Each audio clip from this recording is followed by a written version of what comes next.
Naam, ahlan wa sahlan mpenzi mtazamaji, natumai uko mzima buheri wa afya. Asante sana kwa kujiunga nasi kwenye kipindi cha Matukio Nyanjani, kipindi ambacho kinatupia darubini kaunti zote 47 na kunasa zile taarifa ambazo zitakuwa zinachipuka, huku tukiungana na wanahabari wetu ambao wapo nyanjani kwa sasa, ambapo watakuwa wanatupeperushia matangazo na ni kipi ambacho kitakuwa kinafanyika katika kaunti tofauti. Bila shaka mtazamaji, mimi ni mwanahabari wako Paul Kirobi, na ambaye atakuwa katika meza ya ishara anafahamika kama Ann Wairimo. Lakini kwanza kabisa tutupie tu darubini kwenye taarifa kuu ambazo tutakuwa tunaendelea kufuatilia siku ya leo, ambapo tutakuwa tunazamia ndani kwa ndani na kujua kile ambacho kitakuwa kinaendelea.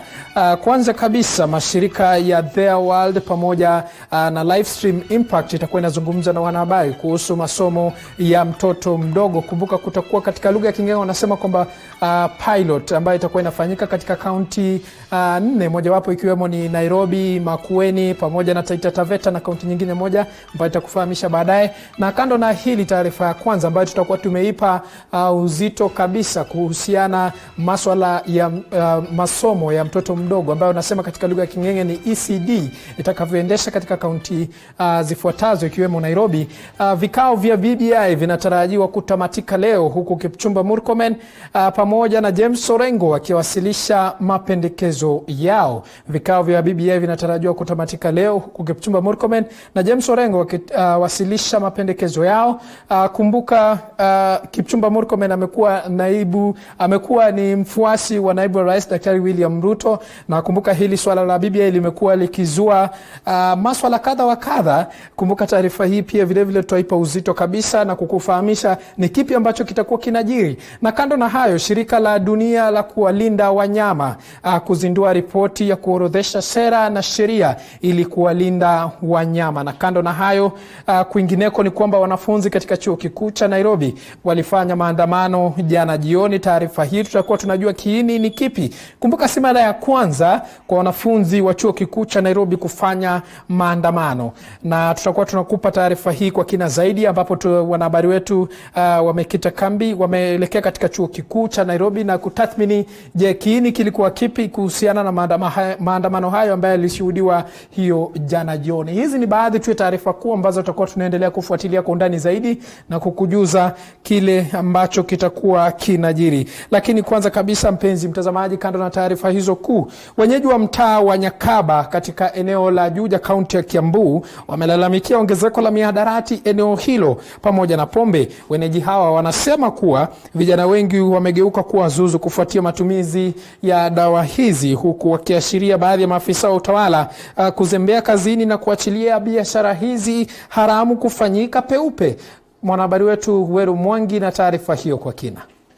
Katika baraza lililokuwa limeandaliwa na kamati ya usalama eneo la Nyeshafa Juja, matumizi ya mihadarati na pombe haramu ni mambo yaliyoangaziwa sana, ikisemekana vijana wengi katika maeneo haya wametumbukia katika lindi la matumizi ya dawa hizi, jambo ambalo limewaacha wengi wao mashakani na kuharibu mustakabali wao. La mwisho ambapo imekuwa ikiwa shida kubwa ilikuwa ni madawa za kulevya. Watu wote wameongea wakasema kuku kwetu kuna madawa za kulevya, na wangetaka hizo mambo ya ukomeshwe, na wameambia DCC vile wataweza kutatua hizo mambo za madawa za kulevya, na watu wao wengi wameharibiwa.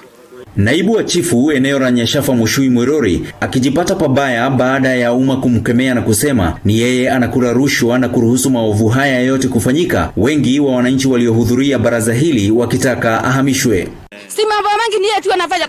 Sasa kama yeye ndiye mambo yote, kama mbani yeye anasema sifungulia anaenda anakula pesa huko, kwani kunaendaje? Si yeye anakula akiwa, na ndio maana amehama hapa, hataki tupate maendeleo, amehama kwa Goigwa. Si tunakaa hapa kwa matope, hataki barabara zitengenezwe, anasema ni mufuteti. Wananchi kwa viongozi walipendekeza serikali iingilie kati na kutatua mzozo huu ili kuokoa kizazi cha kesho, na kusema viongozi wa utawala watakaopatikana wakijihusisha na biashara hii haramu wachukuliwe hatua kali za sheria. Mambo ya dawa za kulevya vijana, hiyo imekuwa kama changamoto kwa watu au vijana wote. Meaning sasa ni serikali ijue vile mikakati yenye itatumia kuingilia, ndio sasa tusaidie, we save these children, tuwasaidie kutoka kwa hizo madawa, cause ni kama imetabaa kila mahali. Solution ya madawa za kulevya hapa ni wananchi na viongozi tukae pamoja tuweze kutatatua, na mtu akishikwa wacha afungwe baada ya kupatiana pesa haiku chini ya maji. Nikiripotia runinga ya TV47 kutoka Nyeshafa Juja, mimi ni Weru Mwangi. Na asante sana mwanahabari wetu Weru Mwangi kutoka kaunti ya Kiambu.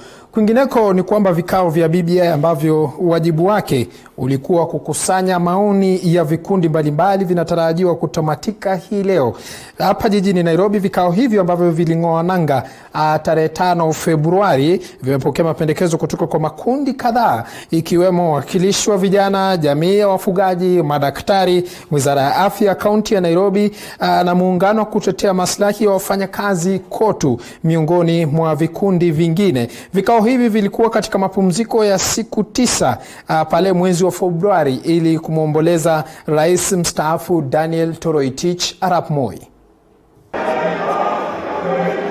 Miaka miwili imetimia tangu Rais Uhuru Kenyatta na kinara wa upinzani Raila Amolo Odinga kuzika tofauti zao za kisiasa, jambo lilosababisha kubuniwa kwa jopo kazi la BBI ambalo wajibu wake ulikuwa kukusanya na kupokea maoni ya wananchi ili kutayarisha ripoti ya BBI. Vikundi mbalimbali vikipewa nafasi ya kuwasilisha mapendekezo yao mbele ya jopo kazi hilo linaloongozwa na seneta wa Garissa Yusuf Haji. Siku ya leo, wakati wa kupokea maoni, wawakilishi wa jamii ya walemavu humu nchini Kenya wameomba jopo kazi hilo kuhakikisha kuwa nafasi kadhaa za uongozi zimetengewa watu wanaoishi na ulemavu. National and county government must include persons with disability in senior appointive positions such as cabinet, constitutional offices and other senior, middle and starting level position. If the president is a man, the deputy president must be a woman because they are part of the affirmative action group. The prime minister position be reserved to a person with disability. Muungano wa kutetea maslahi ya walimu wa shule za msingi NAT nao ulipata fursa ya kuwasilisha mapendekezo yake. The teaching profession has to be revolutionized through the establishment of the National Institute of Education under the Ministry of Education in collaboration with the teacher training colleges. Isitoshe, kundi la polisi waliostaafu ambao wapo chini ya idara ya polisi nchini nalo limetaka kutengwa kama idara kivyake na shughuli zao wakizitaka kuwekwa chini ya idara ya upelelezi DCI, miongoni mwa masuala mengine. Shall have clear function and institution structure and reporting and accountability lines. Function of the KPI is envisaged that the KPI shall be responsible for function of prevention and detection of investigation. So I think this is the reason why we are actually saying that give the DCI those status as well as legal standing so that they can be able to execute the responsibilities of that entity. Makundi kama vile jamii ya Dorobo, wawakilishi wadi wa Changa na wafanyikazi wa staafu nchini pia waliwasilisha mapendekezo yao leo. Vikao hivyo vitafungwa kesho rasmi baada ya jopo kazi hilo kukamilisha shughuli zake rasmi. Nikiripotia TV47, mimi ni Tony Mwirigi. Na msafi kabisa mwanahabari wetu Tony Mwirigi kwa kufuatilia taarifa hiyo kuhusiana na vikao vya BBI ambavyo vinatamatika hii leo. Kumbuka mpenzi mtazamaji, taarifa hiyo mida za baadaye itaweza kujenga msingi wa majadiliano yetu hapa studioni. Na kwingineko ni kwamba vijana katika kaunti ya Homa Bay wamenyoshea viongozi kutoka eneo hilo kidole cha lawama kwa kuwatumia vibaya wakati wa kampeni za kisiasa na kuwasahau baada ya kufanikiwa. Kwenye warsha siku 2, vijana hao kupitia wakuu wao walieleza kuwa kamwe hawatatumiwa tena kama ngazi ya kupanda kwa wanasiasa, na wameamua kuanza mchakato wa kurai vijana wote katika kaunti ya Homa Bay kujiepusha na maadili potovu katika jamii.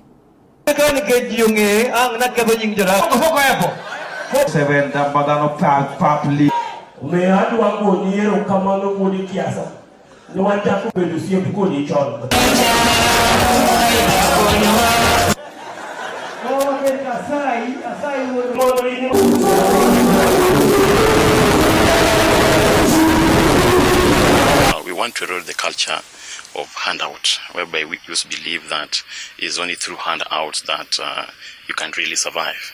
We want to make youth believe that they don't need to be employed. They can actually employ people by having different activities in the county.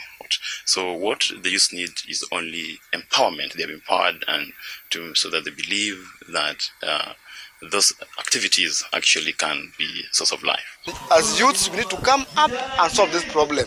And we are very lucky that we have identified one of our own, who is not even a politician, a businessman that can engage us on matters of empowerment, youth empowerment. And when we have identified this young guy, the businessman, Jared Kiasia, we are grateful, we are very happy. We want all of youths to come on board, regardless of their political differences, regardless of political position, we stand with who and who. We don't want to know that. We are tired of this. We are tired of handouts. In fact, we are tired of handouts. We have the numbers. We are being used. After that, we are being done. And as young people, we are not blind. Time is now. We don't have any time of tomorrow. Na mpenzi mtazamaji, bila shaka taarifa umepata. Sijui kauli yako ni gani kuhusiana na hili swala la vijana kutumika wakati wa siasa, na unasikia kwamba mmoja wao anasema kwamba wao wamechoka na hizi ambayo wanaziita handout katika lugha ya mtaani. Sijui maoni yako ni gani? Kumbuka unaweza kufuatilia majadiliano haya, taarifa hiyo kupitia kwa tovuti yetu ambayo ni www.tv47.co.ke, na nambari yetu ya rafa ni 22047. Unaweza kutuma arafa na kuchangia. Na kwingineko ni kwamba wajane na mayatima kutoka eneo la Kapchumba mjini Eldoret wana kila sababu ya kutabasamu. Hii ni baada ya shirika moja kuwapa kuku wa kufuga kwenye mradi wenye lengo la kuwasaidia kujikimu kimaisha, na msaada huo umeanzishwa wakati ambapo kumekuwepo madai na tetesi kutoka kwa wajane wengi kuhusu ubaguzi na mapendeleo katika utoaji wa pesa za serikali za kusaidia watoto yatima. Mwanahabari wetu Calvin Chitwa na mengi zaidi. Mpatie hata mayai 15 ataangua wote. Sasa wewe kazi yako tu ni kulea hao vifaranga. Wajane hao walipewa mafunzo ya mbinu mwafaka ya ufugaji wa kuku na pia wakapewa lishe ya kuku. Sisi huuza mayai, huwa tunauza kuku. Tumefurahia sana hii siku ya wamama kwa sababu wametujali. Mimi ni mama mchane na huwa nafuka kuku, lakini leo nimekuja na nimepewa kuku na chakula. Nimefurahi sana. Naomba serikali ikiingilia kati watusaidie pia nao ndio tupate vile tutalisha watoto.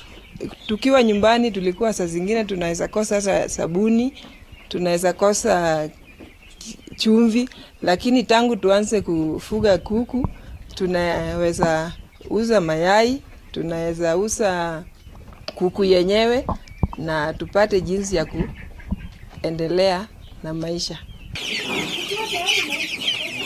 Shirika lisilo la kiserikali la Lower Kapchumba GMAC lilionelea umuhimu wa kuwakwamua kiuchumi wajane hao kama njia moja ya kuadhimisha siku ya wanawake ulimwenguni na kuwasaidia wajitegemee. Lakini shida ambayo inatukumba ni kwamba chakula kimekuwa bei ya juu, ambapo sasa inafika mahali ambapo wamama wanaweza kushindwa ku-afford. So ingekuwa vizuri chakula ikuwe na subsidy ili wamama waweze ku-afford. When you empower the women, you are empowering the family and you are empowering the community. So in this Lower Kapchumba where our project is, we have been keeping this specifically to assist women who have very low income so that they can come up and make life continue. Wajane wengi hukumbwa na changamoto za unyanyapaa, kunyang'anywa mashamba na ukosefu wa mahitaji ya kimsingi. Hata hivyo, gharama ya juu ya kupata lishe bora kwa kuku waliopewa ndiyo changamoto kubwa kwao. Kama mimi ni mjane, sitegemei kupewa na watoto kusumbua watoto. Ninauza mayai, ninauza kuku. Hii kuku iko na changamoto kubwa sana na inatuinua. There's something that can be done maybe for the chicks for the vaccination to be less or have subsidy. It could be for the good for the women. Shirika hilo liliomba wahisani kadhaa kujitolea kusaidia watu wasiojiweza katika jamii. Idadi ya wajane katika kaunti hii imekuwa ikiongezeka, na wale ambao wamekuwa wakihudhuria vikao tofauti vya kuwahamasisha kuhusu haki zao wamekuwa wakilalamika kuhusu unyanyapaa, kutengwa pamoja na kudhalilishwa. Lakini hatua kama hizi za kuwapa uwezo huenda zikabadilisha mambo. Calvin Chitwa, TV47, kaunti ya Uasin Gishu. Naam, asante sana mwanahabari wetu Calvin Chito kutoka kaunti ya Uasin Gishu maeneo Eldoret kwa taarifa hiyo. Bila shaka mpenzi mtazamaji, kumbuka unaweza kufuatilia kipindi hiki cha Matukio Nyanjani kupitia kwa tovuti yetu ambayo ni www.tv47.co.ke. Nambari yetu ya rafa ni 22047. Bila shaka kumbuka hapa tunakupa taarifa za kuaminika kutoka kaunti zote 47. Kwa sasa tutachukua mapumziko mafupi, kisha baadaye tukirejea tutakuwa tunatua katika kaunti tofauti tofauti. Na kumbuka siku ya leo ikiwa ni siku ya Jumanne ambapo vikao vya BBI vinatarajiwa kufikia tamati ama kilele. Sijui wewe mpenzi mtazamaji, maoni yako ni gani? Unadhani kwamba imeweza kupokea mapendekezo kutoka kwa mashirika husika? Lakini kwa sasa wacha tuchukue mapumziko mafupi, tukirejea tunakuja na mengi zaidi. Usibanduke.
Naam, safi kabisa mpenzi mtazamaji, karibu tena kwenye awamu nyingine ya kipindi cha Matukio Nyanjani, kipindi ambacho kinakufahamisha kile ambacho kinajiri katika nyanja tofauti tofauti. Na kama nilivyokuwa nimekujuza hapo awali kwenye taarifa kuu ni kwamba siku ya leo vikao vya BBI vitakuwa vinafikia tamati, na ambapo ambaye anafahamika kama wakili James Orengo pamoja na Kipchumba Murkomen wanatarajiwa kuwasilisha ombi lao katika jopo kazi la BBI. Na kama jinsi ambavyo unatazama hapa kwenye runinga yangu ni kwamba tayari vikao vyenyewe tayari vimeshaanza, lakini kwa sasa mpenzi mtazamaji, wacha tuvuke moja kwa moja tuweze kusikia kile ambacho kinaendelea kwa sasa. Decisions. Judicial power of injunction should also not apply to proceedings of Parliament or its committees, or even to proceedings of county assemblies. Questions may now be asked regarding the grant of anticipatory bail to presumed criminal offenders, and of course the country is awash with such. Proposals relating to the independence of the judiciary, the functioning of the judiciary should be delinked from the administrative control of the Judicial Service Commission. While performing judicial duties, judicial officers should be shepherded from administrative bulldozing of the Commission. Cartels in the legal profession have often fought for membership into the Judicial Service Commission so as to occupy the vantage position to manipulate judges with administrative threats and promises. Judiciary should be accountable to the people of Kenya for the way it exercises of judicial authority. The pillar of this accountability is the Chief Justice, who should bear responsibility for the functioning of the judiciary. The Judicial Service Commission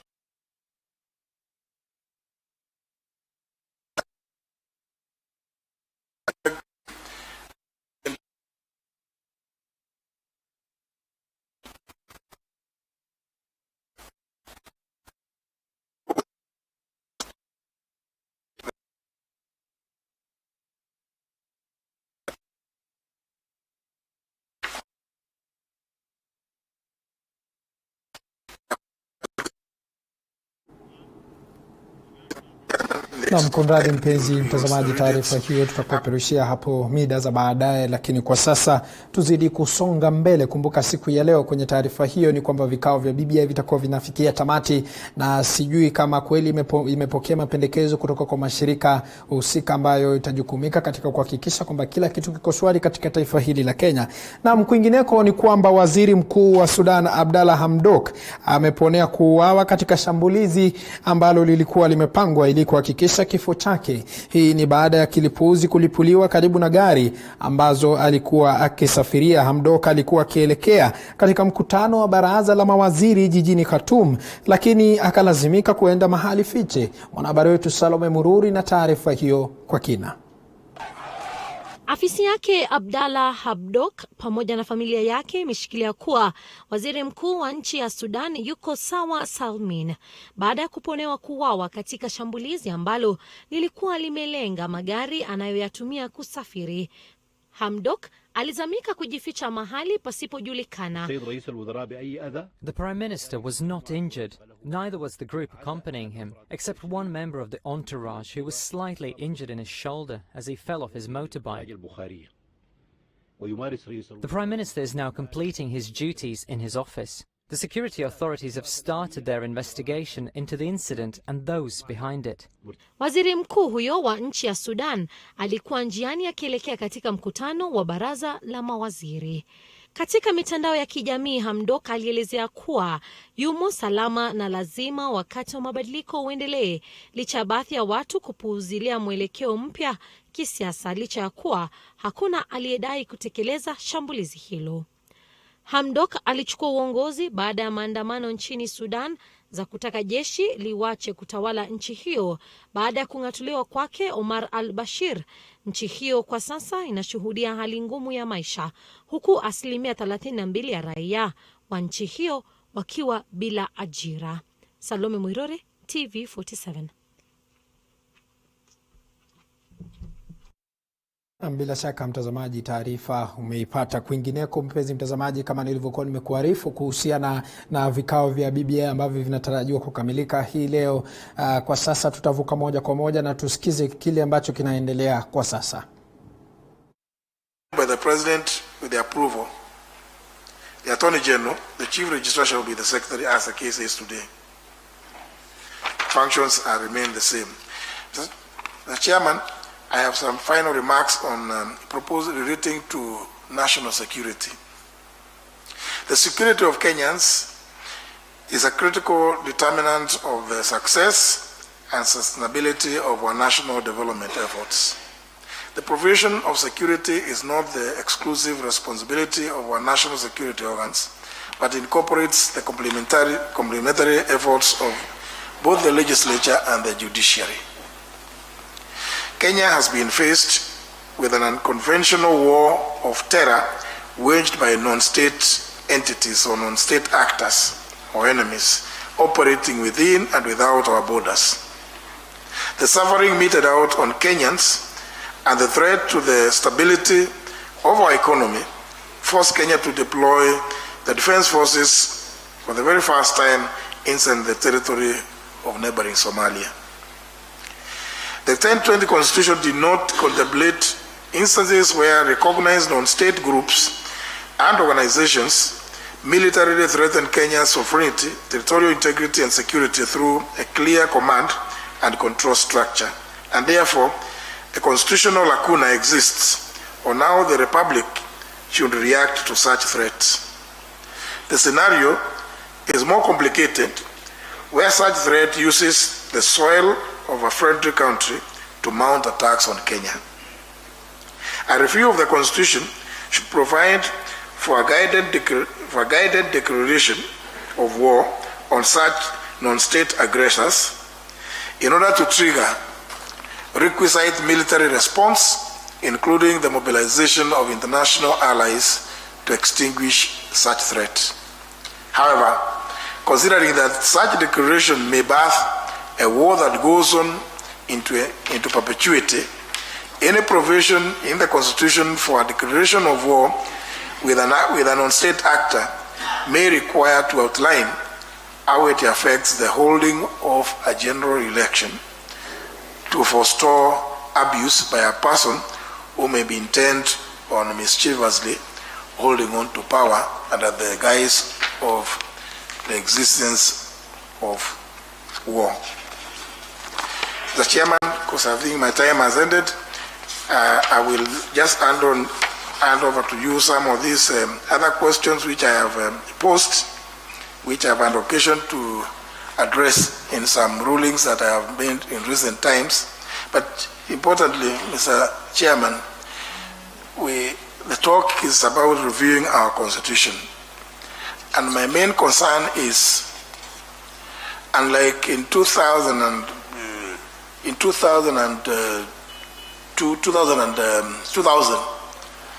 the Honorable Attorney General then brought to Parliament an act which was called the Constitution of Kenya Amendment Review Act, CKRC. It was then in 2008 revised, and it gave clear guidelines and timelines and thresholds of what was to be done. And our current governance structure, unlike in the past, when we did not have county assemblies, we now have county assemblies. If you read through Articles 255, 256, more importantly 256 to 257, you do not see any provisions relating to what would happen. Who introduces a bill in a county assembly?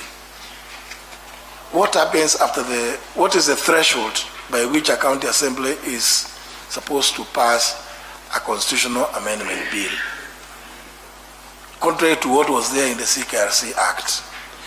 Is a county assembly able to amend a proposed constitutional amendment bill at that level? Because it's not provided for in the Constitution currently. When the bills come to the Senate and the National Assembly, who is supposed to introduce those bills? Those are issues, Mr. Chairman, that I thought it is good that we begin to address in good time to avoid a situation whereby then we get into some other complications. And again, finally, Mr. Chairman, and I really appreciate this opportunity to make this presentation, I am worried as to how is there a limit as to the number of efforts that popular initiatives may be conducted in 1 year. How does IEBC verify signatures, for instance? Mr. Chairman, I'm addressing the fact that the lack of a referendum law. And while at it, I want to exonerate Parliament. Parliament is the only body that originates laws. Any bill can originate from any person, because these days we have even the petitions to Parliament which may include the enactment of laws. It's just to prepare ourselves for this what I consider to be a very noble task that this task force has to avoid to try and shield this effort from legal technicalities. Thank you very much, Mr. Chairman. Thank you very much. We have a very short time for questions. Can I see by a show of hands those who want to ask questions? Attorney General Emeritus, Bishop Njenga, Florence, and I shall come last now that Attorney General has decided he goes first. You can start.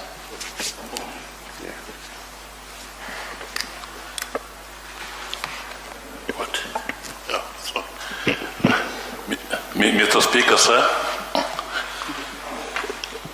let me first of all say that I'm very grateful and I highly appreciate the fact that although you have not come here representing Parliament, you have come here in your personal capacity, but we cannot divorce from your personal capacity the fact that you have been a member of the judiciary. Na bila shaka mpenzi mtazamaji, kumbuka vikao hivyo vya BBI vinatarajiwa kutamatika siku ya leo, na sijui maoni yako ni gani? Unadhani kwamba kufikia sasa mashirika husika yamewasilisha mapendekezo yatakayosaidia katika kuendeleza taifa hili au la? Kwingineko ni kwamba wakazi wa Burati katika kaunti ya Isiolo wameelezea wasiwasi wao baada ya mamilioni ya mayai ya nzige kuangua. Wenyeji hao sema kwa iwapo serikali haitachukua hatua, basi nzige hao wataathiri mimea na wanyama katika eneo hilo. Haya yanajiri huko waziri wa kilimo Peter Munya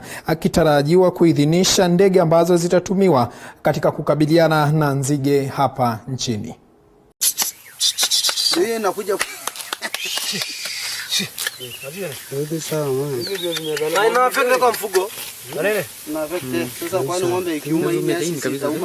Wasiwasi wetu ni kwamba hii nzige ambayo imezaliwa, hii nyeusi ambayo saa hizi imetokezea, hii ni za Kenya saa hii halisi kabisa, na imezaliwa sasa hapa kabisa. Wasiwasi wetu ni mwingi kubwa sana.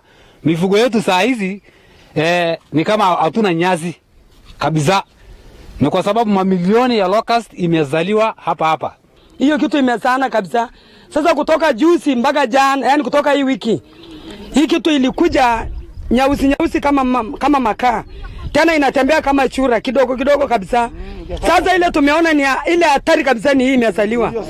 Hii imezaliwa ndio hatari kabisa. Tafadhali sana Bwana Munya, hizi sasa ni ya Kenya. Si ile unasema ati imekuja itakufa siku karibu. Na sasa kama ulikuwa unatasamia hizi ikufe siku karibu, basi angalia ndio hii generation imezaliwa hapa. Na wanasema hofu ya nzige. Kwingineko ni kwamba wataalamu wa kilimo wamehimiza wakulima kushirikiana na maafisa wa masuala ya kilimo nyanjani, huku wakielezea hofu kubwa kutokana na mazao duni, hali inayosababishwa na matumizi ya mbolea isiyofaa.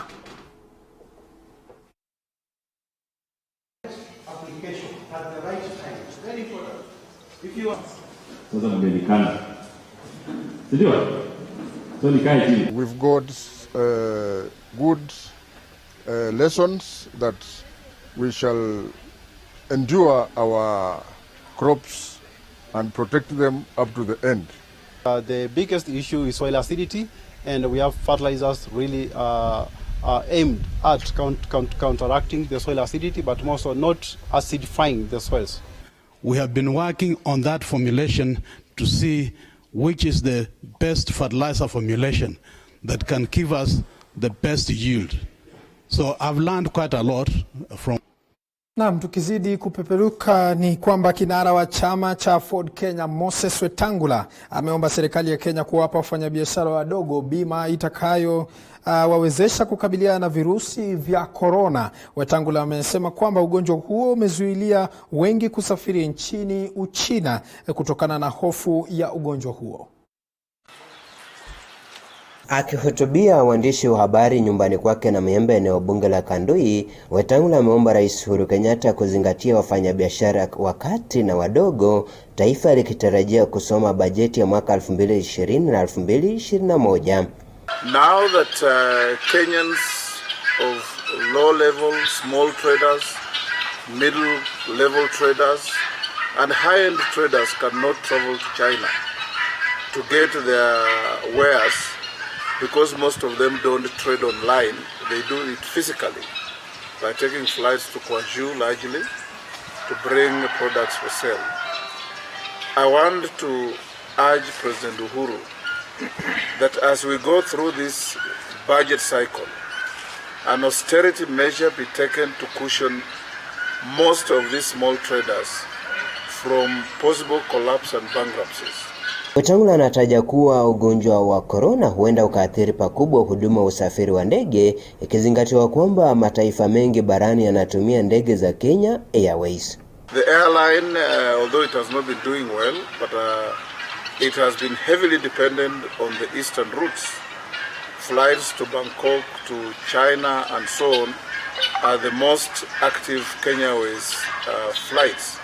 I want also to encourage that this be protected and cushioned from the business loss. All the traders who come from Nigeria, from Guinea, from Ghana, use Kenya Airways to go to China.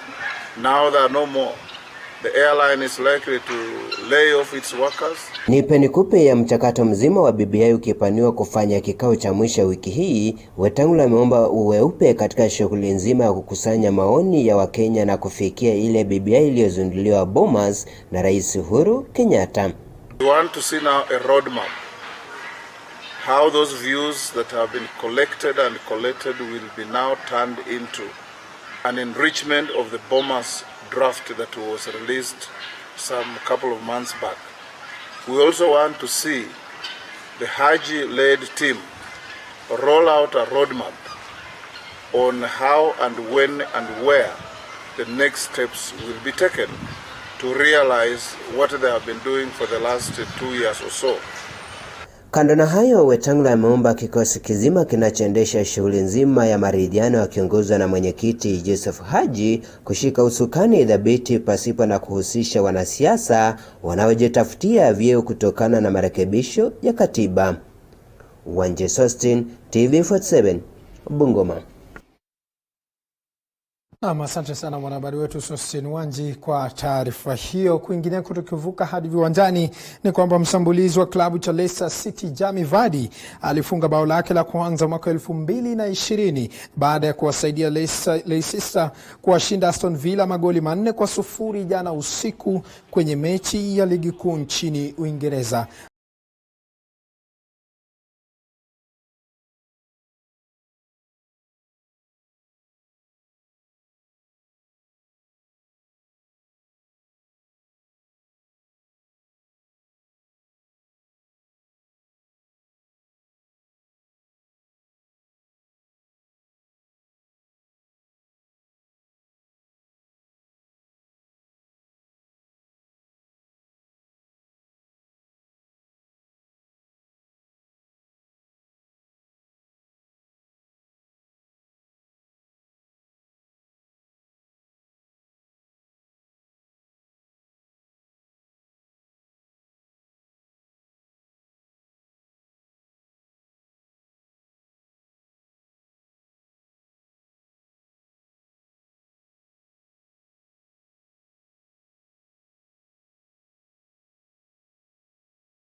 Ya mapendekezo, unadhani kwamba jopo kazi la BBI limepokea mapendekezo kutoka kwa mashirika yote husika?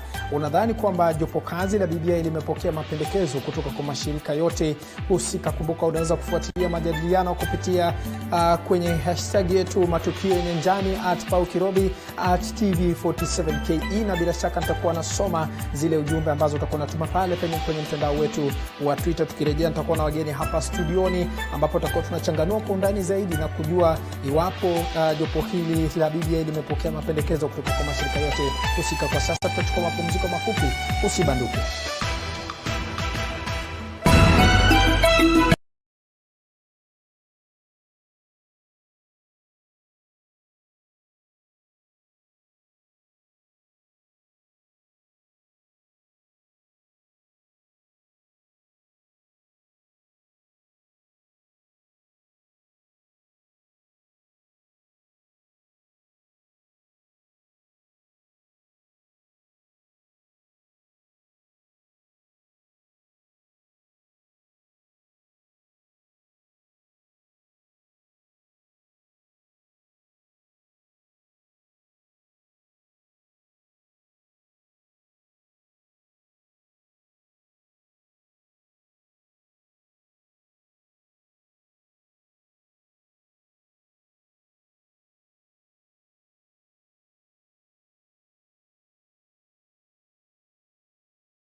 Na barabara kabisa, mpenzi mtazamaji, karibu tena kwenye awamu nyingine ya kipindi cha Matukio Nyanjani, kipindi ambacho kinatupia darubini kaunti zote 47 na kunasa zile taarifa ambazo zinachipuka, kisha tunakuwa na majadiliano chanya kabisa hapa studioni kuhusiana na kilele cha vikao vya BBI, ambapo jopo hilo la BBI vitafanya vikao vya mwisho siku ya leo, ambapo Kipchumba Murkomen ambaye ni seneta katika wanasema seneti na ni kiongozi wa wengi katika bunge la seneti, pamoja na kiongozi wa wengi pamoja na James Orengo ambaye ni wakili, siku ya leo watakuwa nawasilisha mapendekezo yao mbele ya jopo la BBI. Na sijui kuna swali ambalo tulikuwa tunauliza pale kwenye mtandao wetu wa Twitter, unadhani jopo kazi la BBI limepokea mapendekezo kutoka kwa mashirika yote husika? Unadhani jopo kazi la BBI limepokea mapendekezo kutoka kwa mashirika yote husika? Hilo ndio ni swali ambalo tunauliza pale kwenye mtandao wa Twitter. Kumbuka unaweza ukatuma tweet yako katika lugha ya King'eng'e na kuchangia kwenye mada komavu sana, ikiwa ni siku ya mwisho ya kilele cha vikao vya BBI. Na bila shaka hapa studioni ninao wageni ambaye ameketi karibu nami, anafahamika kama Mike Oliwe ambaye ni mchanganuzi wa sera, katika lugha ya King'eng'e wanasema public policy analyst, na upande wa pili pale tunaye Frank Kanyona ambaye ni mchanganuzi wa masuala ya kitaifa. Asanteni sana, karibuni sana kwenye studio za TV47 leo, ikiwa ni siku ya mwisho ambapo kilele cha vikao vya BBI itakuwa inafikia tamati. Kwanza kabisa, Frank Kanyona, umekuwa katika masuala, umekuwa ukijihusisha na masuala ya kuchanganua masuala ya kitaifa katika vituo mbalimbali vya kupeperusha matangazo. Je, wewe kwa maoni yako kufikia sasa hivi, kulingana na ile swali ambalo tulikuwa tunauliza pale kwenye mtandao wa Twitter, unadhani jopo kazi la BBI limepokea mapendekezo kutoka kwa mashirika yote husika?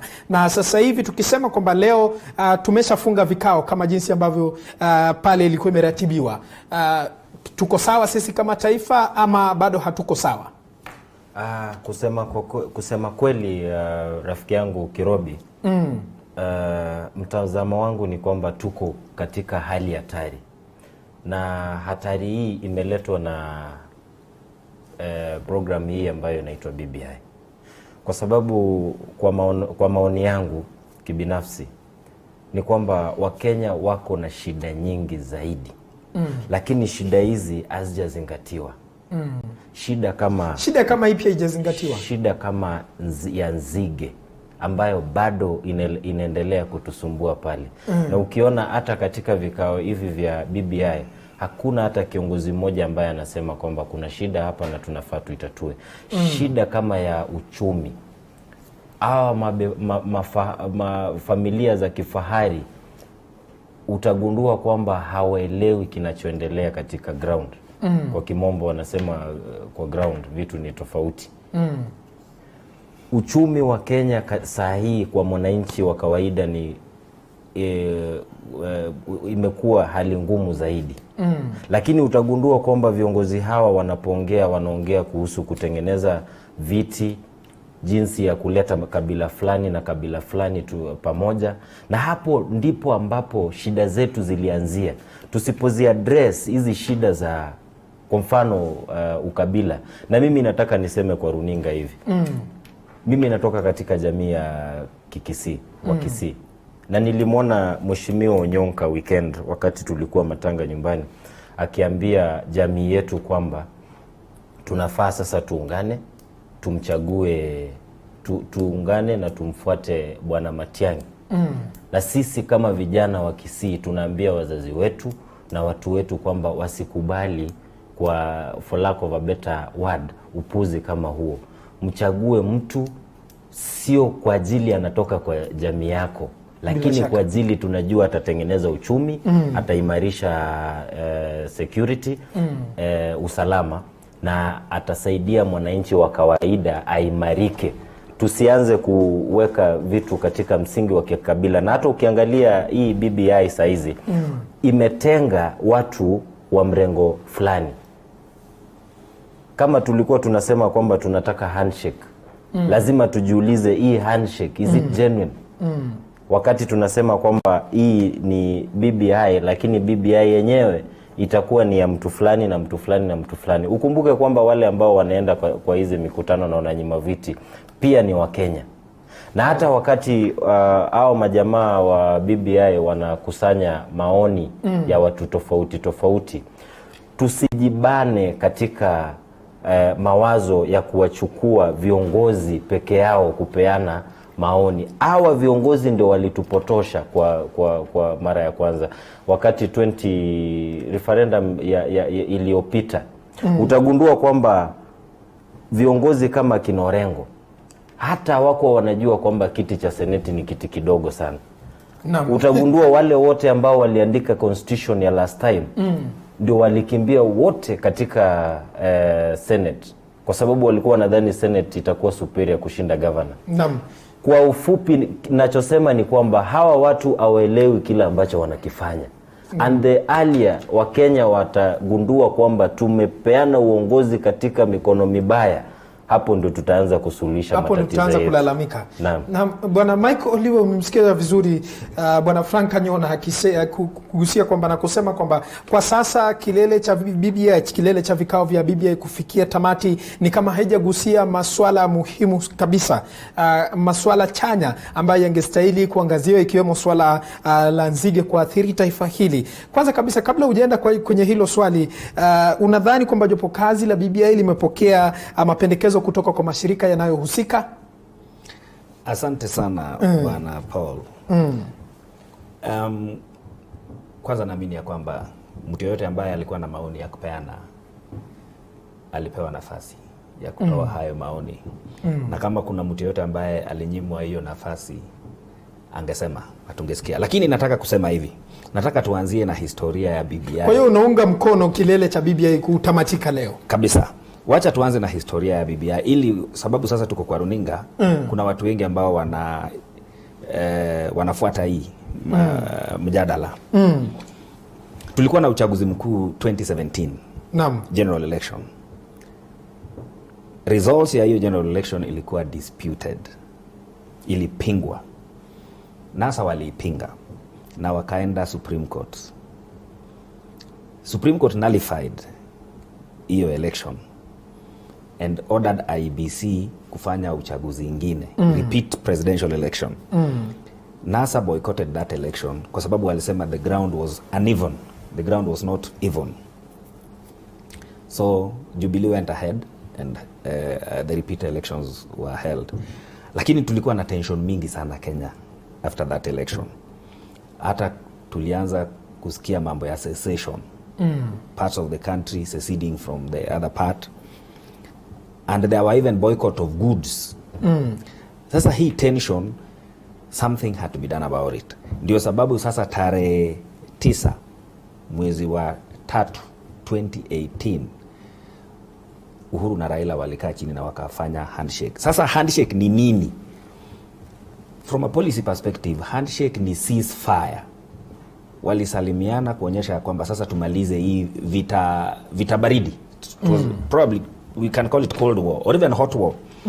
So handshake ni ceasefire. Sasa BBI wakaunda ceasefire, haiwezi kuwa an end in itself.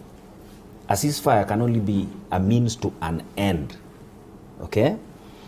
Now, that is why now BBI, Building Bridges Initiative, was formed as a framework of engagement bila shaka between the two warring factions. Why? Sababu kila mtu alikuwa na grievances yake. Sasa a framework was important to be set to identify what were these grievances. Nyinyi mlikuwa mnalalamikia nini? Then the task force was now formed as an SPV, special vehicle, purpose vehicle, to get the people's views. Bila shaka umefikia hapo, to get the people's. Wacha nimalize kwa sababu sasa niko karibu. Alafu ilileta report yake mara ya kwanza. Ikapewa nafasi nyingine kuvalidate your report. Validation simply means add, subtract, amend, or simply add, subtract or amend the initial report. Hapo ndio tumefikia sasa. Ni vizuri tuelewe vile hii maneno yote ilianza. Na ni vizuri tujue ya kwamba vile walifanya hiyo handshake tumeanza sasa, tulianza kuwa na amani na watu wamefanya biashara yao, watu wamekaa vile wanataka. Labda hatujatajirika vile tulikuwa tunataka. Lakini amani iko ya kufanya biashara, ya kufanya kazi yako na kuishi na kutravel anywhere you want in the part of the country. Hiyo ni kumaanisha kwa sasa tuko sawa. No, we are on the road. You know, you can never life is never perfect. Life is a matter of continuous improvement, but at least the framework is there, the background is there for peace. A foundation for peace is there, where you can even come to the studio and do your business without worrying where you will go from here or whether you will not be able to reach home. Kwa hivyo, I am I'm a very big supporter of this process. It has brought away, and then now they are finishing their sittings today. Kwa hiyo wewe ulikuwa unaunga mkono kuwepo na handshake, kama ulikuwa unaunga mkono BBI ama unaunga mkono yote? Because handshake was just the ceasefire. Then the BBI now came and identified the 9 points, the 9 grievances. Those were basically the grievances. And then the task force was formed now to collect views from Paul and Mike and Frank and Victor. Then they gave their report.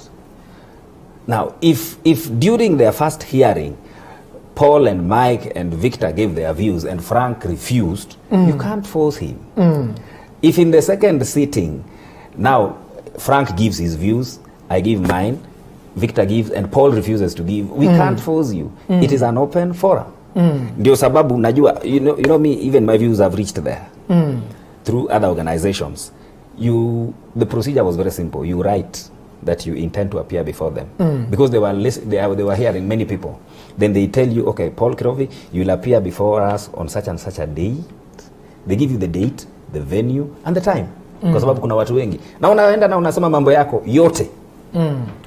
Okay, I saw even there was a proposal yesterday where people with disabilities said that the post of prime minister should be reserved for them. They have a right to ask for those things. Kila mtu alipewa nafasi ya kusema hayo yote. Na mimi so far I'm satisfied that the process has been good. Yeah. Na ndio wajua Bwana Kirobi, rafiki yangu anaeleza maneno mazuri sana, na hata ukimsikiza utaona ni kama akona nia njema. Lakini ningependa nimkumbushe kwamba kila ambacho nimekisema hapo awali kwamba tutakuja kulia kuanzia mwaka wa 2023-24. Kama tunasema BBI ilikuja kuaddress zile issues ambazo zilileta ukosefu wa amani katika nchi, mbona hii BBI haijaongelea wizi wa kura? Kwa sababu Raila mwenyewe yasema kwamba yale maneno ambayo yalileta uhasama wa kisiasa ni wizi wa kura. Mbona hawana ule ujasiri wa kusimama na kusema tuache wizi wa kura? That is number 1. Nambari ya pili, mbona hawajaongelea maneno ya ukabila? Jambo ambalo linatusumbua katika hii nchi ni maneno ya ukabila. Utagundua kwamba mwenzangu hapa na wengine ambao wana support BBI, na nadhani kwamba tunaelekea, lakini amesema kwamba kila mtu alikuwa amepatiwa nafasi ya kuweza kutoa mapendekezo yake mwenyewe. Kusema ukweli, ukiangalia hata zile Wakenya wako zaidi ya milioni 40. Na hawa Wakenya hawawezi kuwakilisha ama kuwasilisha ripoti zao katika BBI. Na hawa Wakenya wanafaa kuwasilishwa na viongozi. Baadhi ya viongozi ndio wanafaa kuwasilisha. Lakini wewe hebu niambie kinachoendelea Kenya hii. Leo hii wewe kama kiongozi ukisimama, kama mimi leo ningekuwa kiongozi na niseme BBI ni mbaya na naipinga, ningefika hapo kwa gate nianze kupigiwa simu na DCI. Umeiba pesa fulani, umefanya kitu fulani. Lazima tuelewe kwamba this is a society, a diverse society kwa lugha ya Kimombo, ambapo Rais Uhuru Kenyatta afai kumlazimisha kila mtu kuingia katika bakuli moja. Lazima kila mtu awe na mawazo yake. Kama mimi nasema kwamba BBI ni mbaya, lazima nipewe hiyo ruhusa ama rights. Unamaanisha kwamba kuna baadhi ya viongozi ambao wanalazimisha wananchi kuunga mkono ripoti ya BBI? No, rais mwenyewe na ndugu yake Prime Minister. Ukionekana ni kama uko mrengo wa BBI, tumekuwa tukiona kashfa, tuhuma nini. Tukienda kwetu ambapo mimi natoka eneo la Nyanza, naamini kwamba hakuna magavana wafisadi Kenya hii kushinda magavana wa Nyanza. Nyamira yangu yenyewe inapewa bilioni 6 kwa mwaka. Ukienda huko hakuna hospitali zimejengwa, hakuna chochote ambacho kimefanywa. Kile kitu ambacho kimefanywa peke yake tunaweza sema governor ameachieve ni yeye mwenyewe kwenda kujenga nyumba ya milioni 50. So mtu kama huyo utaona hata guzwa kwa sababu ana support BBI. Lakini ukiangalia wale magavana wadogo wadogo wanajaribu kusema, hata magavana wa Rift Valley, wewe umesikia mmoja akipinga BBI? Ndani yao wako mrengo tofauti, wanasema hii BBI si mzuri, lakini hawawezi kujitokeza hadharani waseme kwamba kitu hiki si kizuri. Na tunafaa sisi kama vijana tusimame na tuseme we need that freedom. Na kama Rais Uhuru Kenyatta ataendelea na mfumo huu wa uongozi, mimi nawaambia kwamba itafika wakati wananchi wataweka ukabila kando na watasema hapana, sasa tumechoka. Isipokuwa utarealize pia kuwa wananchi wetu wanaelekea kuwa na tabia mbaya kama ya wa Amerika, na wananchi watazamaji watanisamee, hata mimi ni part of them. Wa Amerika ni first world country, na hao wa Amerika utapata kwamba they are ignorant, hawajui vitu mingi za siasa na nini. Wao kama yeye ni Democrat atafuata chochote ambacho Democrat anasema. Uliona President Trump akiwa Pennsylvania akisema kwamba anaweza piga mtu risasi hapa na mashabiki wangu bado watanitetea, akisema hadharani. Kumaanisha sisi kama wananchi ndio mkondo huo tunachukua kwa sasa. Naam, yule ambaye anatetea BBI anaitetea kwa sababu yeye ni supporter wa Raila na Uhuru. Yule ambaye anapinga BBI anaipinga kwa sababu yeye Ruto amepinga. Na hiyo ni njia dangerous sana. Ukiangalia kama sahi nchi zingine, na mimi nataka niongee hadharani hapa kwa runinga, mtanisamee. Kama kuna makosa Kenya hii ilifanya ni kumteua Uhuru Kenyatta 2013. Kwa sababu ukiangalia nchi zingine zimeanza kutupita, and this guy doesn't care. I don't need an apology for that. Ukiangalia kama Ethiopia inakimbia mbio nzuri. Sisi tuko hapa tuna focus na BBI. BBI itasaidia aje uchumi? Lakini amesema hapo awali kwamba inatoa ile platform ya watu kutoa mapendekezo ni jinsi gani ambavyo taifa itaweza kusonga mbele. Haya mapendekezo yangekuwa yamewekwa open, kwamba naweza kuja niseme kitu ambacho wewe haukipendi na ukisikize, ingekuwa afadhali. Lakini hizi kind of intimidations, kwamba ukisema BBI ni mbaya unateswa, unapigwa, unatolewa kiti, tafadhali tusiwe nchi kama hiyo. Tusiwe nchi kama hiyo. Unasikiza vizuri na akasema kwamba amesema kwamba mapendekezo kama haya yanawasilishwa na viongozi ambao sisi tumewachagua kama raia wa Kenya. Hapo ndio nataka kuanzia. Na ndio maana nikauliza pale awali, unadhani kwamba mashirika yote husika yaliwasilisha mapendekezo yao mbele ya BBI? Ama ni vyama vya kisiasa viliwasilisha? Wacha niseme hivi. Kwanza wa Kenya ni 48 million. Round almost 48 million. Wote hawangeenda mbele ya jopo kazi la BBI kusema. Na ndio maana akasema ni viongozi wanastahili kuwasilisha. Wako na viongozi wa tabaka mbalimbali. Na watu walienda hapo. Vyama vya kisiasa walienda. Niliona Kalonzo Musyoka hapo. Niliona Musalia Mudavadi hapo. Leo nimeona Justin Muturi hapo. Vyama vilienda, hata PPLC, Political Parties Liaison Committee, appeared, which represents all the 68 political parties in Kenya. They gave their views. Kwa hivyo viongozi walienda. Kama kuna kiongozi ambayo alichagua kukataa kuenda, pia hatuwezi kumlaumu na hatuwezi kumkashifu. Hiyo ni chaguo lake na ni haki yake kidemokrasia. Ya pili nataka kusema hivi, mimi sina kipawa ya unabii. Kwa hivyo siwezi tabiri yatakayotokea 2024 kama ndugu yangu Frank anajua tayari yale yatatokea. Mimi sina hiyo kipawa ya unabii. Mimi naongea kufuatana na the way policy works.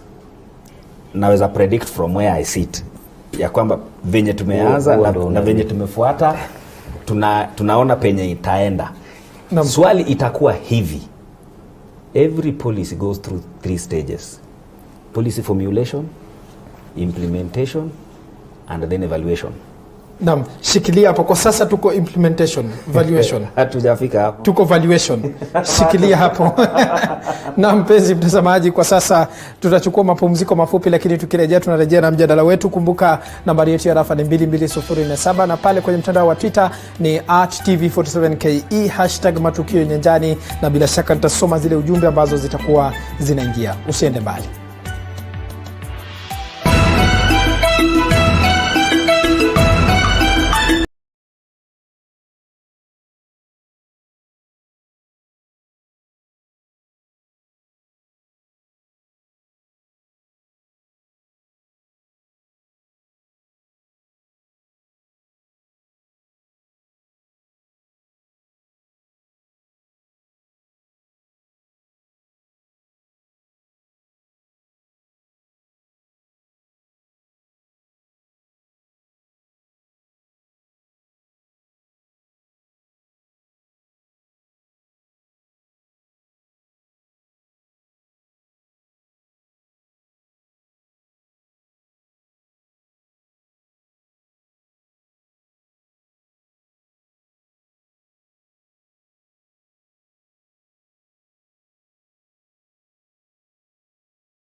coming back.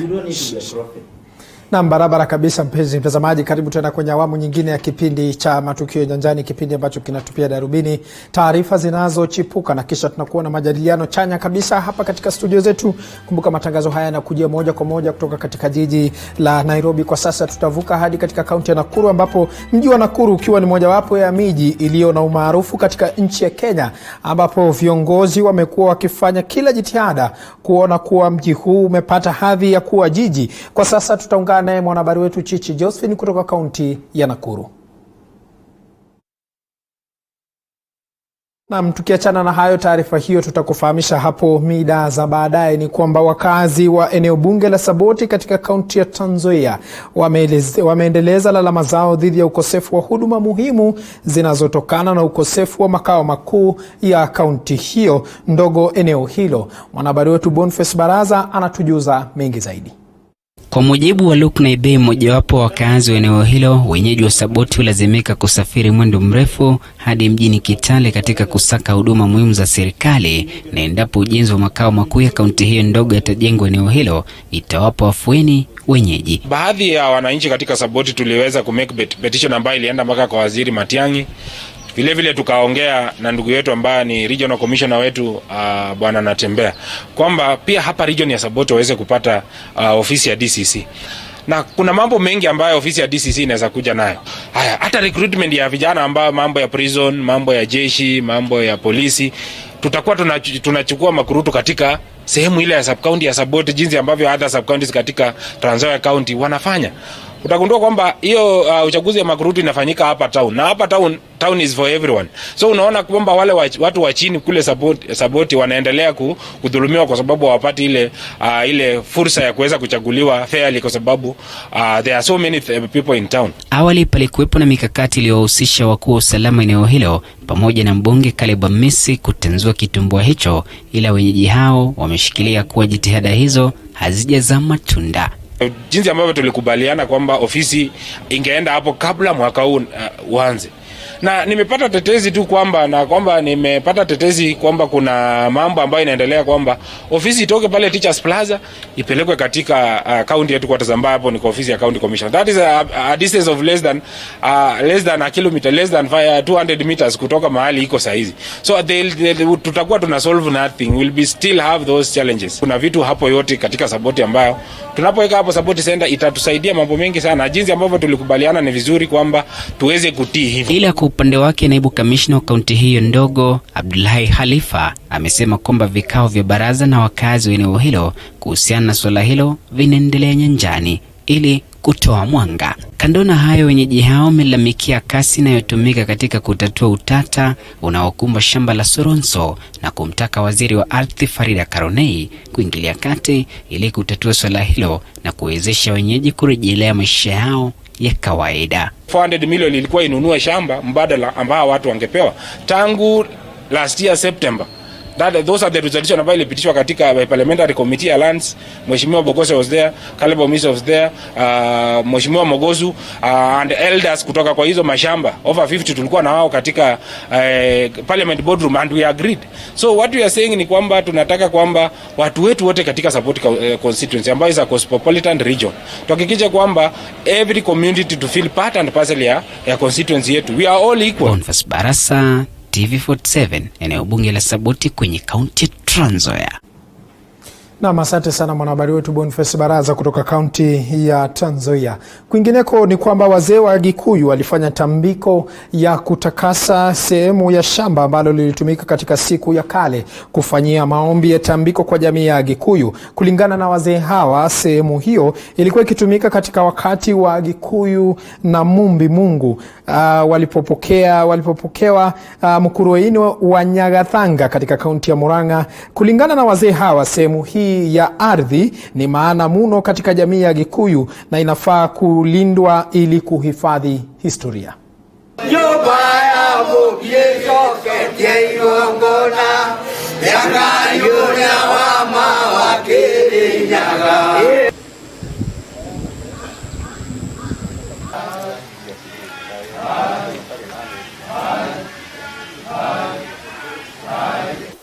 Mti kwa utamaduni unaitwa mgumo, kwa Kiingereza inaitwa fig tree. Hii ndio tunajua, ama sisi wa jamii wa kutoka Mount Kenya tunaamini hapa ndio vijana wale 9 walitoka. Kwa uamini wetu, yule alituzaa ama alizaa Kikuyu wote alikuwa anaitwa Gikuyu na Mombi, na bibi yake Mombi. Alikuwa na wasichana peke yao.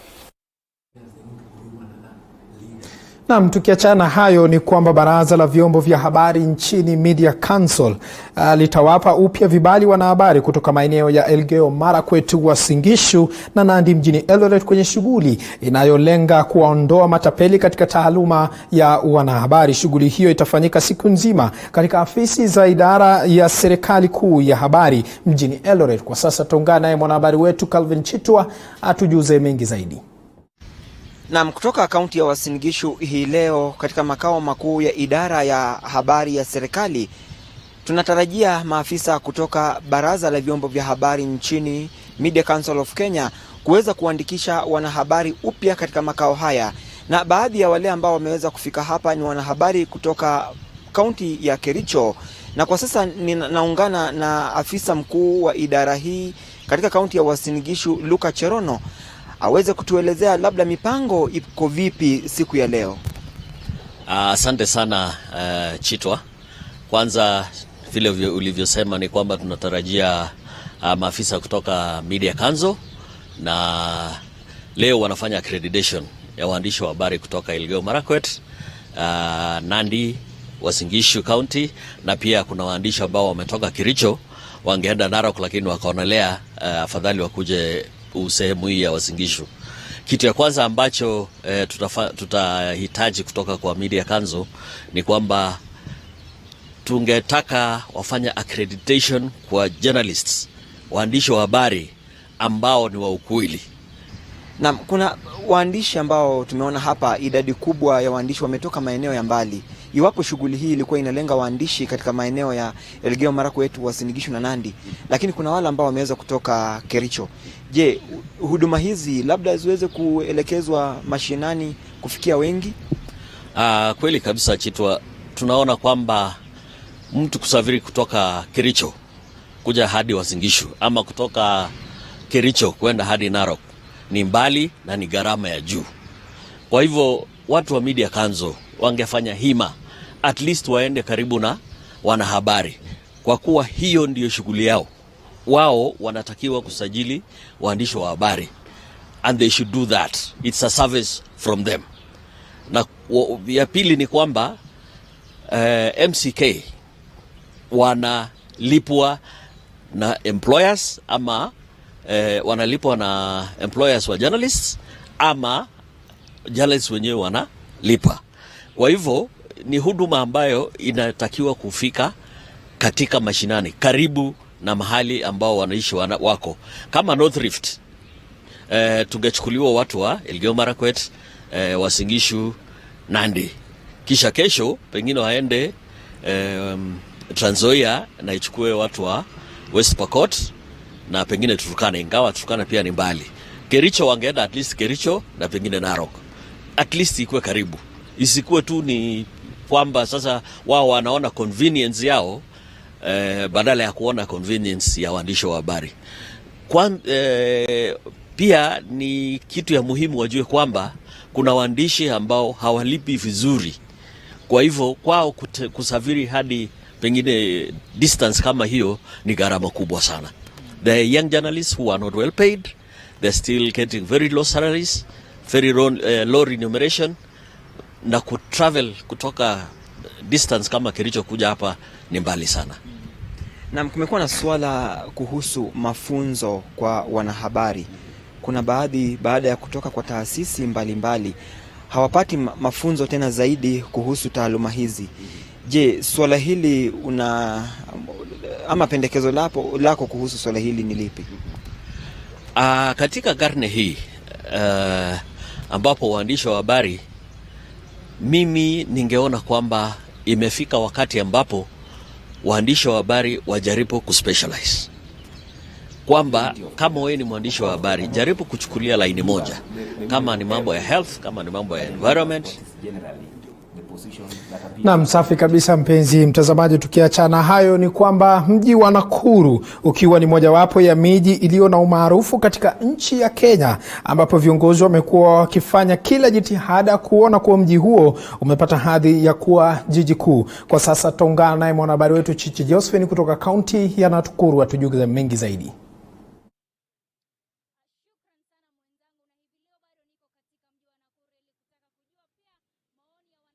Kumbukwe kwamba jana maseneta waliweza kuzuru mji wa Nakuru ikiongozwa naye seneta wa Laikipia John Kinyua, ambaye waliweza kufika hapa ili kuona kwamba waliweza kuzuru maeneo tofauti ikiwemo ni Jaa la Gioto pamoja na uwanja wa ndege wa Lanet pamoja na maeneo mengine, ili kutaka kujua iwapo mji wa Nakuru umeweza kufikia kiwango cha kuwa jiji, na iwapo pia mji huu utaweza kupanda kidogo ili kuweza kufika kiwango cha kuwa jiji. Na basi nimefika hapa leo ili kutaka kujua, je, wenyeji wa Nakuru wana yepi ya kusema kuhusiana na swala hili. Kumbukwe kwamba mji huu kwa muda sasa watu wamekuwa wakisema unafaa uwe jiji, na basi wenyeji hapa tu wataweza kutuelezea hasa kwa wao wanaona vipi mji huu uweze kuwa jiji. Na basi nitaweza tu kuungana na baadhi yao. Wewe uniambie tu jina lako na kulingana na wewe unaona vipi? Je, mji wa Nakuru umeweza kufikia ama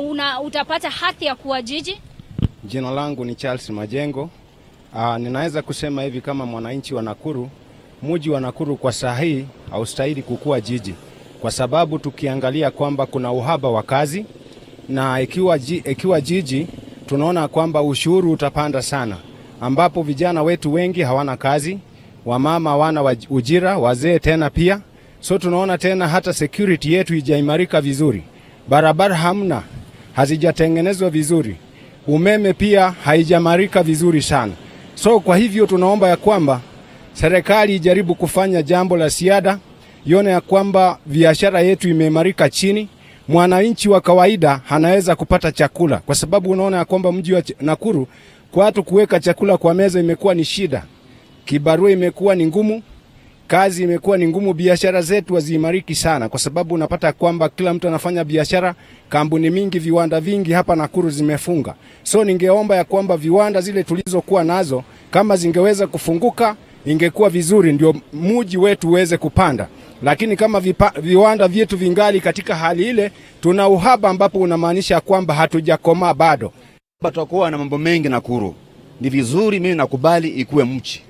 Asante. Kidogo nikuulize swali. Yes. Labda wengine wanasema kwamba iwapo mji wa Nakuru utakuwa jiji, basi maisha yatakuwa ya gharama sana. Wewe unaona vipi? Wengine wanasema manyumba ama ambao wanaweza kukodesha yatapanda, na pia maisha yatakuwa ni ya gharama sana. Kwako wewe unaona vipi? Unajua, ukitaka kufanya kitu kuna wale ambao watakusupport, kuna wale ambao watapinga. Mimi kwangu nasema hivi, hata kule Nairobi ni mji. Kuna maisha iko juu, kuna maisha iko chini. Hata hapa Kisumu nitasema, hata Mombasa. Kwa hivyo Nakuru kuna wale ambaye watashika mambo endelee, na tutaendelea, tuseme tutarudi nyuma, tuendelee mpaka juu, tufike pale ambapo tutafika. Hayo, asante sana kwa muda wako. Basi kumbuka, hayo ni baadhi ya maoni ya wenyeji wa Nakuru wakisema, wengine wanasema kwamba mji wa Nakuru bado haujafikia kuwa jiji, na wengine wanasema kwa wao wanaona mji huu umeweza kufikia kuwa jiji. Na basi nitazidi tu kulivalia njuga swala hili ili kuweza kuwajulisha wenzetu jinsi mambo yanavyotukia hapa, iwapo mji wa Nakuru utaweza kuwa jiji. Na basi kutoka kwangu sina la ziada, ila tu nitakurudisha kwako studioni. Naam, karibu tena mpenzi mtazamaji kwenye awamu nyingine ya kipindi cha Matukio Nyanjani, na bila shaka ninayo wageni hapa studioni. Kumbuka mada yetu kuhusiana siku ya leo ni kuhusiana na kilele cha vikao vya BBI, ambapo siku ya leo itakuwa inafikia tamati, na bila shaka bwana Mike Olieo hapa alikuwa anasema kwamba wao kama wachanganuzi wa sera katika masuala ya sera ni kufuata mchakato uliopo. Lakini swali langu ni, je, utafuata mchakato? Iwapo mchakato huu unatupeleka pazuri au unatupeleka pabaya, tutafuata mpaka hadi mwisho? Asante sana Paul. Wacha niseme hivi. As a policy, it is very unwise to imagine that you can influence the outcome of a process by excluding yourself from it. So those who have excluded themselves from this process, I don't know how they imagine to influence the outcome. In policy, you get engaged fully from the word go. Engage it. Wakitaka maoni yako, give it. If they want your participation, give it. It is through your engagement that the outcome may reflect your aspirations. Nataka kusema hivi, ndugu yangu Frank alisema hapo mbeleni ya kwamba wale ambao wanaunga BBI mkono ni supporters wa Raila na Uhuru. Ni uongo. Wale ambao wanaunga BBI mkono ni watu ambao wapenda amani na wapenda Kenya. Hata bila Uhuru ama bila Raila. Raila na Uhuru ni binadamu tu. Labda, God forbid, we may wake up tomorrow and they may not be there. Lakini we have Kenya. Kenya tuko nayo, na amani ndio tunahitaji sisi zote kama wananchi. Na anasema ati wanaopinga BBI ndio wale ambao hawafuati Uhuru na Raila. Hiyo pia ni uongo. Kwa sababu kupinga BBI ama kuiunga mkono ni chaguo lako na ni haki yako kidemokrasia na kikatiba. Ukipenda unaipinga, ukipenda una support, usipopenda unaipinga. Wacha niseme hivi, penye tumefika sasa in terms of policy, tumemaliza mambo ya formulation, sasa tuko kwa implementation. Hapa ndio tunahitaji serious engagement na hii process, kwa sababu hapa ndio sasa tutapata the final document from the BBI, unaita jopo kazi la BBI. They are getting their final views today, alafu wanaenda retreat. Wakitoka retreat watakuja na document ingine fulani. Sasa hiyo document ndio itatupatia kwanza implementation matrix ama roadmap. Who will do what, when, where, how and why. Sasa wale ambao hawaku engage na hii process wataachwa nyuma. Ni vile tu wanasiasa hawajui kusema haya mambo kwa upole na kwa unyenyekevu. Lakini ukweli wa mambo ni usipojiunga na process kama hii utaachwa nyuma, kwa sababu process kama hii inaenda mbele na inachukua maoni ya watu, na watu ni wengi. Kenya iko na watu 48 milioni. Naam. Na wewe mtu mmoja wawili ukikataa kujiunga nayo, hao wengine watasonga mbele. Na ndio maana tukauliza bwana Frank Nyona alikuwa amesema hapo awali kwamba ni viongozi ambao wanastahili kuwasilisha mapendekezo haya, na akaguzia swali lingine hapo akisema kwamba yale ambayo yamewasilishwa na yale ambayo yanastahili kuwasilisha yamekuwa tofauti kabisa. Lakini kabla hatujaenda hapo bwana Frank Nyona, kuna Benson Kosikia hapa kwenye mtandao wa Twitter anasema this is actually the problem. Mtu wetu mentality will take us to nowhere. We should elect leaders based on merit, not being tied on tribal lines. Frank Nyona sana. Hilo ndio jambo ambalo nilikuwa naliguzia hapa awali. Nilimwona mbunge ambaye na mheshimu nikiwa katika tangu kidato cha kwanza, nimekuwa nikimsikia akipiga siasa, Bwana Onyonka, kwa sababu amekuwa 15 years. Na natarajia kwamba niko na miaka michache tu kwa hii dunia. Nilimuona hadharani akiambia jamii yangu ya Wakisii kwamba tumfuate Bwana Matiang'i. And then nilikuwa like, what is happening? Sisi, when did we start electing people on the basis huyu ni mtu wangu? Kwani mimi nikilala njaa huko Kisii, Matiang'i anajua? Mjaluo ambaye ni jirani yangu pale Sondu ama Chabera akiwa na njaa kwake, Raila Odinga ajui njaa kama hiyo inafanyika aje? Wacha tuchague watu ambao wanaweza kutunufaisha, ambao wanaweza saidia uchumi uimarike, hata kama itakuwa ni Mwindi, hata kama itakuwa ni Msomali, Mjikenda, Mjaluo. Tusifuate ukabila kamwe. Lakini kuna maneno mawili ambayo mwenzangu hapa amezungumzia kuhusu policy development, kwamba lazima tukue part of the policy process. Na tufuate mpaka mwisho. Naam. Mimi nataka nimwambie kwamba wale ambao wanapinga BBI ni wapenda amani. Ni wapenda amani. Naam. Wale ambao wana support BBI, to the contrary, that is the irony of this thing. Hao ndio wapendi amani. Kwa sababu leo ukipinga BBI, na hili narudia tena kwa makini, ukipinga BBI, yale maneno ambayo yatakufuata hauwezi jua. Sasa wengi wa viongozi wameamua kuhepa. Ndio maana mwenzangu anasema kwamba we should all be part of the process. Sasa utakuwaje part of the process na mimi nikipeleka maoni yangu niseme kwamba hiki kitu sioni kama kinaenda vizuri? sisikiki, napigwa. Uliona wengine hadi wananyimwa viti. Na ni viongozi ambao wamechaguliwa na wananchi wengi. Kwa hivyo nadhani tunafaa tujaribu kubadilisha vitu kidogo. Na mimi sina nimekuwa nikiambia watu nyumbani, sina shida na Uhuru Kenyatta kuongoza hata kama ni miaka 50, lakini afanye yale maneno ambayo ni mazuri. Wengi wetu wa Kenya tunataka uchumi uimarike, maisha yetu yawe mazuri, watoto wetu wasome. Big Four agenda sahi iko wapi? Tunazungumzia maneno ya BBI, tunaelekea 2022. Hii Big Four agenda itakuja kuimarishwa lini? Hata tungeachana na BBI kwanza. Tuseme Big Four agenda, maneno ya chakula, usalama, afya, na ya tatu ya ine ni gani? Hayo maneno mane ndio ya muhimu sana katika maisha ya mwananchi. Lakini Mheshimiwa Raila Odinga, kiongozi ambaye anaheshimu sana, yeye ni binadamu. Na katika yale makosa ameyafanya kwa uhai wake, moja ya makosa hayo ni hii BBI. Na bwana Paul, next time ukiniita, tafadhali unikumbushe nibebe the BBI report itself. Nije nayo hapa, niko nayo in hard copy, hata iko kwa soft copy.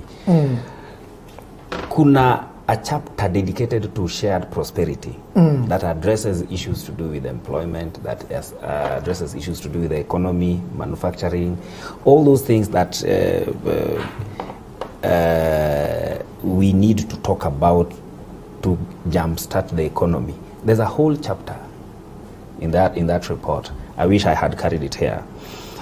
BBI is a process to collect such views. Hata ukitaka kusema kitu kulingana na masomo. Yesterday I saw teachers appeared before the task force. I think it was Kenya National Union of Teachers. They went there with their views on how they want the education sector to be reformed, to be made better, and to be made more effective. Walipeana maoni yao. That is how to engage the process. Sio kukaa nje na kukashifu. Hata ingawa na hurumia ndugu yangu Frank, waliandika recommendations yao na ilipotea, ilikunywa maji mahali, lakini it can still be redeemed, it can still reach. But for as long as this process is still on, tuifuate, let's give our views. If our views are not reflected in the final report, we could be in the minority. But let's look at what the majority want. If what the majority wants generally reflects our aspirations as a country, fine. Now, kuna kitu kingine imetajwa hapa, na nimeona watu wengi wanasema ati criminal justice system ya Kenya saa hii inatumika kisiasa. Usipounga mkono BBI unakanyagwa, na kama unaunga unaachwa. Mbona sijaona kama Ichungwa amekanyagwa na hapingi na supporti kitu? Huyu kama Ichungwa wa Kikuyu MP, sijaona ako kwa kila mkutano anapinga hiki kitu na hajashikwa, hajakanyagwa ako. So it is not 100% true that those who are not supporting this thing wamekanyagwa. Now the criminal justice system, wacha nimalize. Criminal justice system ya nchi inafaa ipewe freedom, ifanye kazi yake kisheria.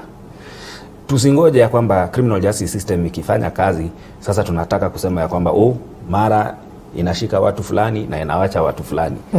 Inafanyanga kazi hata bila BBI, and it will always be there even when we are through with BBI. So this is an institution of governance that is there. It is in every civilized country. The criminal justice system is there in every civilized country, and it will always be there, and it will always work because it is set up in law and it has very clear terms of reference, and those fellows who work there have very clear job descriptions. The JDs are very clear. Na ndio maana pale hawali Frank Kanyona ulikuwa na jambo kidogo. Naam, nilikuwa nataka nimrekebishe kidogo kwamba Bwana Ichungwa amepitia shida nyingi sana. I think miezi 6 iliyopita hata alitoka kwa media na alikuwa anasema amekuwa threatened, maisha yake yako hatarini. Hata alioenda DCI akaonyesha messages. Na nadhani tunafaa tukue nchi ambayo muda tunasahau haraka. Ni juzi tu ambapo wana ODM rafiki yangu Mike akiwa, walikuwa wanalia wakisema kwamba DCI inatumika kutunyanyasa. Saa hii ni mrengo wa Ruto ambao unalia ukisema, wakati huo mrengo wa Ruto ulikuwa unafurahia na kushangilia na kusema wacha au milisha na nini wapigwe. Saa hii upande wa Raila pia unafurahia kwamba DCI inatumika vibaya. When will we stand up tuseme kwamba hata kama huyu ni adui yangu kisiasa, lazima apewe nafasi yake, alindwe, asidhulumiwe, kwa sababu hatujui kesho. Nani anaambia wale ambao wako kwa serikali saa hii wafuasi wa Raila kwamba kesho hawatakuwa katika situation ambayo hawa kina Ichung'wah wako? Lazima tuilinde katiba, whether in any favor even to my worst enemy.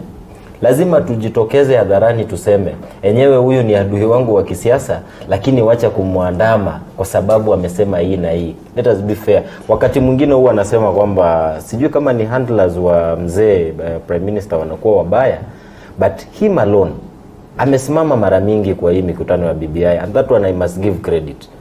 Na amesema wacha kila mtu aongee, atoe kila ambacho wako nacho. That is the way forward for this country. We must not be intimidated for speaking out. This is a very civilized country. Uhuru Kenyatta came in 2013, nchi hii ikiwa mbele sana. Kidemokrasia tunarudi nyuma, kimaendeleo tunarudi nyuma, kiuchumi tunarudi nyuma, kiusalama tunarudi nyuma. Na kama hakutakuwa na mtu ambaye atamwambia rais moja kwa moja, amwambie kwamba sisi tunakupenda, na ni jamaa mzuri sana, rais wetu ni mtu mwenye roho nzuri, lakini uongozi umemshinda na hakuna watu ambao wanamwambia vizuri. Kwenye mtandao wa Twitter hapa mwingine anasema, it's true that handshake brought Uhuru and Raila together, but now it seems Ruto is out of the mix. It should have united all Kenyans. Umetaja hili swala la kwa sasa baadhi ya viongozi wakilalamika kwamba DCI inafanya hivi, na wakati mwingine kunakuwa na mtafaruku. Bwana, niko na swali. Tuseme sasa Frank, tuseme wewe ndio sasa George Kinoti ama Haji. Unaweza acha kufanya kazi mpaka BBI iishe, kwa sababu ukishika mtu hivi utapigwa kisiasa, ukishika huyu utapigwa kisiasa. Utaacha kufanya kazi? Kitu tunachosema, wacha nikupe mfano mzuri na Wakenya wanisikize. Yeah. Bwana DCI, kuna kesi mingi sana ambazo hazijifuatilia. Kuna wakati ambapo chuo kikuu cha Masai Mara University kilikuwa kinapeperushwa kwamba yule mama ambaye alikuwa naibu chancellor alikuwa amefuja hela chungu nzima. Hadi saa hii hatujawahi pata report, na kesi hizo zilitokeza zikaenda kwa DCI.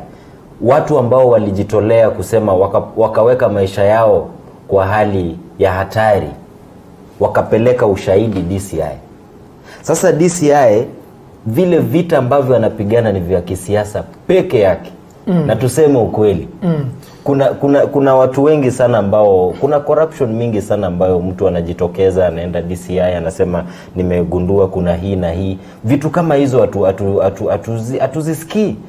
Wapi hii kesi ya Masai Mara University ambayo ilikuwa inapeperushwa kila mahali na evidence ilikuwa? Kama walipata huyu mama hana makosa, mbona hawajatuambia kwamba hana makosa? Mbona hawajampeleka kotini? It's still pending.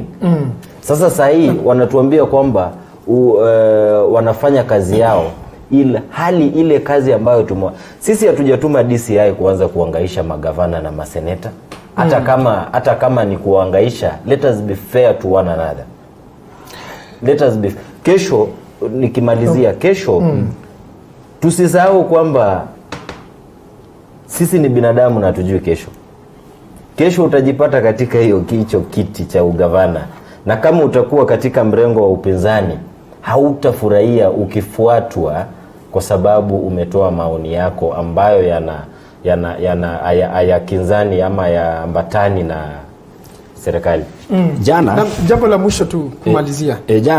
Jana mapolisi ambao wamestaafu walienda wakaunda association yao. Jana they appeared before the BBI task force. I'm sure you saw them, like Bwana Francis Sang, the former CID director, and they came up with very, very clear recommendations on how to reform the criminal justice system. In fact, one of their recommendations, if I remember well, is that they want a Kenya Federal Bureau of Investigations. All right? Now, what my brother Frank is saying here, those are very good things. He's telling us that these institutions are not working the way they ought to work. The challenge then is, how do we make them work better? That is why I brought the example of what those policemen, those police officers who came yesterday and gave their suggestions on how to make sure that we move better in terms of the criminal justice system, in terms of forming, even the coroner's office, that was their recommendation, and the Federal Bureau of Investigations, Kenya Bureau of Investigations. That is how we move on. Lakini sasa kutuliza mambo ambayo labda they are still under active investigations. We don't know. Kumaanisha kwamba kwa kifupi mapendekezo haya hata yakiwasilishwa katika idara ya polisi kila kitu kitakuwa shwari. Hopefully. Tuna imani ya kwamba yale yote ambayo yamepelekwa mbele ya BBI, jopo kazi la BBI, tuna imani ya kwamba hayo yote zitawekwa kwa document moja ambayo inakubalika na Wakenya karibu wote. The majority, you know, democracy is about majority, not everybody. Na mnafahamisha kidogo umekimbia sana. Asanteni sana wageni wangu kwa kufika kwenye studio, kwa sababu mjadala huu hauwezi ukaisha. Na mpenzi mtazamaji, kumbuka unaweza kufuatilia kipindi hiki na majadiliano hayo kupitia kwenye mtandao wetu wa YouTube @TV47 Kenya, kwenye mtandao wa Twitter, kwenye mtandao wa YouTube ni TV47 Kenya, na vile vile kwenye mtandao wa Twitter @TV47KE, #Matukio Nyanjani @PauKirobi. Na bila shaka utaweza kusikia kile ambacho wageni walikuwa wanagusia. Nimeona kuna ujumbe kadhaa ambazo zimefika hapa kwenye mtandao wetu wa Twitter, lakini tuliweza kusoma matatu tu hivi na kisha wageni wetu hapa studioni wakachanganua kwa undani zaidi. Kwa sasa kamati ya bunge la kitaifa kuhusu viwanda na biashara inawahoji katibu mkuu katika wizara ya viwanda na biashara Francis Owino kuhusiana na uteuzi wa mkurugenzi mkuu wa mamlaka ya kukadiria ubora wa bidhaa nchini KEBS. Kwa sasa wacha tuvuke, kama jinsi ambavyo unatazama pale kwenye runinga yako, ni picha za moja kwa moja. And also by the ministry, because I see documents from also the ministry and also from KEBS. Chairman, you give me time. I'm saying, Vice Chair, are you through? Yeah, Chair. With the documents that you are tabling? I was concluding on the first answer. Conclude. Of course, I have documents for the other questions which I will table in their own time. But the documents I am referring to are those ones, and those ones are the ones that I wish to table before this committee to show that this process was marred by irregularities from this word go. And this committee, I am pleading to help the people of Kenya and other ministries so that we don't disregard the law just because you are a CS and then you do your own things and put the country in perpetual problems. Let merit be the shield for those who seek employment in our government institutions, all of them.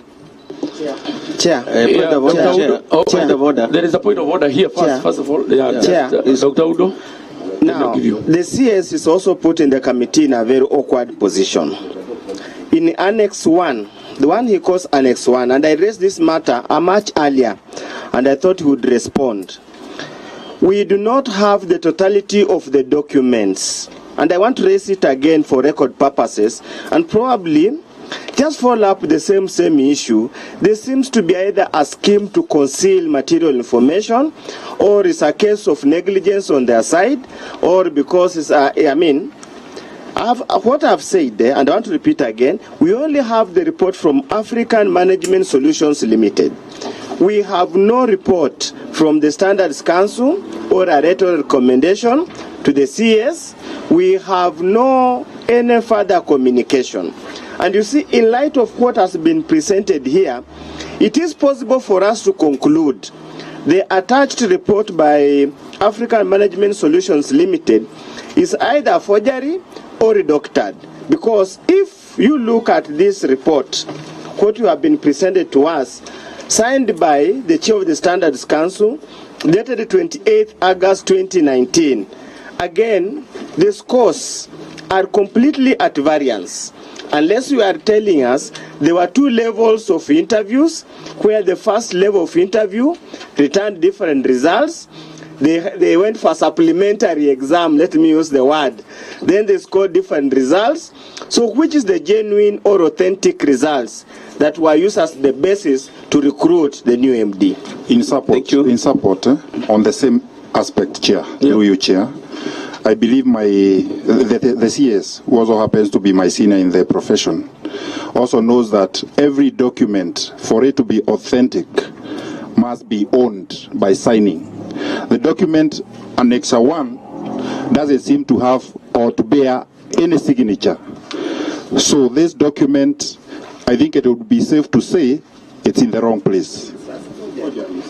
Mr. Chairman, I would wish to seek your protection with the word forgery, because that is criminal. That is alleging that you have committed a crime as we appear before you. But I want to make a clarification, and it is very in order. If you look at the report before you, it is dated 31st July 2019.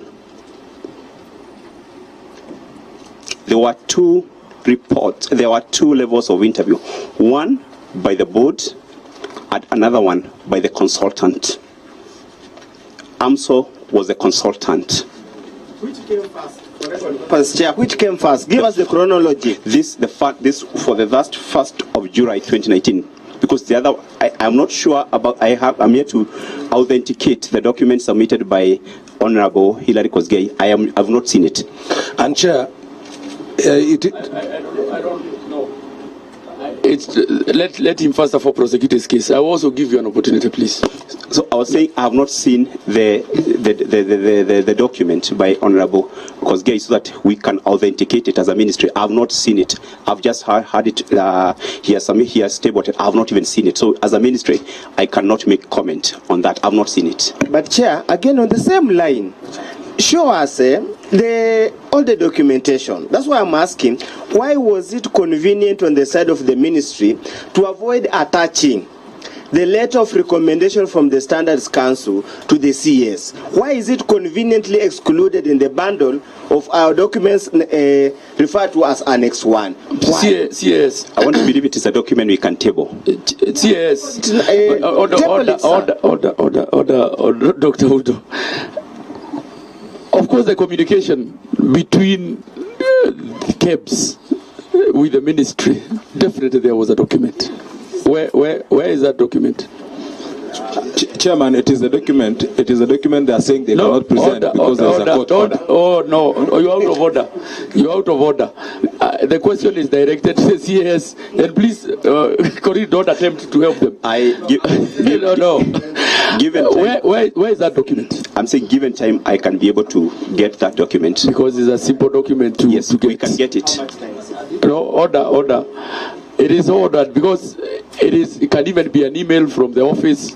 It's about 10 or 20 minutes. Yes, I am not sure. We can ask. We'll give you the email account here. Yes. So with our secretariat here, so that it is emailed immediately. The communication between the council, KEBS Council, to the CAS, and also the letter from. No. This is chair. No, vice chair. No. We want the communication, of course, now coming from you. This document is from to identify whether there is authenticity of the two documents. So it is ordered that we'll give you an email address so that it is sent before we are through with this session. Point of order, Chair. An additional question. So, wait a minute. Chair, before you proceed, remove the mic, please. Chairman, I'm urging that the CAS be put under oath. Chairman, we are dealing with serious issues here, and I don't think that the CS understands that he's actually dealing with Parliament. And unless that gets into his head, Chairman, we are going into circus. No, Vice Chair, no. Chair, I seek your protection. I seek your protection. No, I know I will protect you. I will protect you, but of course within the law. So if we order. If we request for a document and the document is there, in fact, there is no debate about it. It is just a question of sending that document. And of course, you have quite a number of officers. So it is ordered that you provide that documentation. And I have no reason for now to believe that we need to put him under oath. Yes. I don't believe that. We first of all give him the benefit of doubt for now. If it is so proved, because we will not leave here until we get all the documentation. If it is so proved, then you know the consequences of telling a lie to a committee. And relax, PCS. You know, it's your first time. it's your first time to I don't know whether to face a committee, but it is your first time to face us as a committee, and we are here to interrogate on behalf of the people. We need the truth and nothing but the truth. We know, of course, these things happened before you came to office. But you know, offices operate in perpetuity. You know, whatever happened before you came to the office, you have to own it. You know, so we indulge you, and that is the reason I'm indulging. I keep on indulging you because you are not there when all these things were happening. So I'll give you time, the time that you want.